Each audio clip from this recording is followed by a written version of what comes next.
xeryaha qaxootiga Dadaab oo ay ku nool yihiin qaxooti Soomaaliyeed oo tir ahaan kor u dhaafaya 200 kun oo qof waxa maanta laga xusay maalinta caalamiga ah ee qaxootiga dunida waxaana munaasabad ballaaran oo lagu qabtay xerada qaxootiga Cagardheer ka qayb galay madaxda hay'adaha samafalka horjoogayaasha qaxootiga iyo qaybaha kala duwan ee bulshada dadka xeryaha qaxootiga ee Dadaab oo sanado aad u badan ku noolaa xeryahan ayaa tiradoodu hoos u dhacday kala bar tan iyo markii la furay barnaamijka dib u celinta qaxootiga ee repatriation-ka loo yaqaano sanadkii 2013 waxaana qaar badan oo kamid ahaa dadkii xeryahan ku noolaa ay dib ugu laabteen gudaha dalka Soomaaliya madaxda hay'adaha samafalka iyo kuwa dawladda Kenya ayaa sheegay inay sii wadi doonaan taageerada la siiyo qaxootiga ku nool xeryaha Dadaab dhinaca kale dadka qaxootiga ah ee wali ku dambeeyay xeryaha Dadaab ayaa codsaday in la caawiyo si ay uga sii faa'iideystaan nabadgelyada iyo waxbarashada lacag la'aanta ah ee xeryaha Dadaab doonayna hay'adaha samafalka iyo dawladda Kenya inay meeloobin oo ilmahan ubaxa ee meesha taagan dawladda Kenya gacan bay ka geysatay waxbarashada hay'adaha samafalka way bareen iyo sida UNHCR AWF hay'ad walba waxaan doonaynaa inaan la iloobin oo ilmahan sida wax loo baray hadii ay maanta waxbarashada leh ay laabtaan oo Soomaali tagaan labada dagaalmid bay ku darman qaranka weyluhu maxbar bixiyay ku tuntay inay dawladda Kenya iyo hay'adaha samafalka UNHCR u weyntahay inay noqonin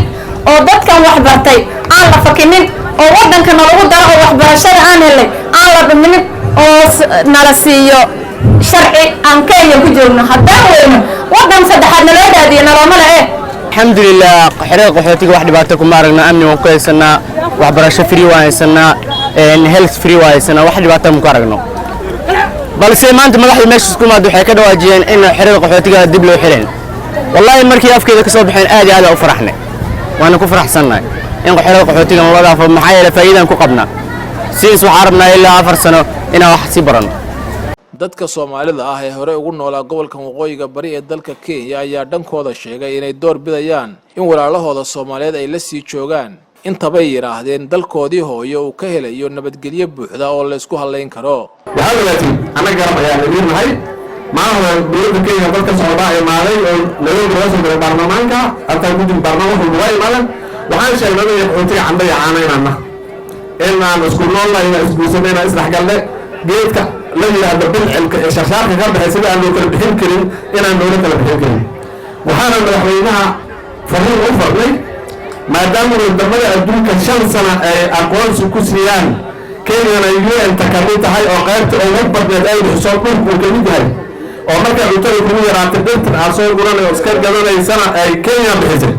in kibaanada iyo wixii kale oo dhan la nidaamsiyo ilmaha inta ku dhashay oo ku guursadayna meel kale wadanka leeyahay ma jiraan loo aqoonsado wadankooda xuquuqda ugu oo ka anaga aan leeyahay taasaan ka hawsanay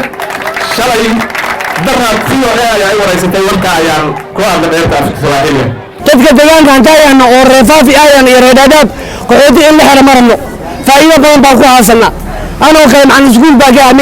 bil baa ku imaa bil aan shaqo macna iskuul kale 20 ruux 100 ruux oo Kenya oo u dhashay Kenya oo faafiya Dadaab u dhashay Kenya Kenya shaqo kale oo ilmood bil ku hayaan marka dawladda Kenya waxa leenahay qaxootiga yaa la xirin qaxootiga hanoo joogo hal raadiyo wadankood nabad ma noqon hadda qori baa xaafado loo haysta dadka ilmaha meesha ku haysan dawladda xaq ma dhimanay marka waxa leenahay dawladda waxa uu sheegayna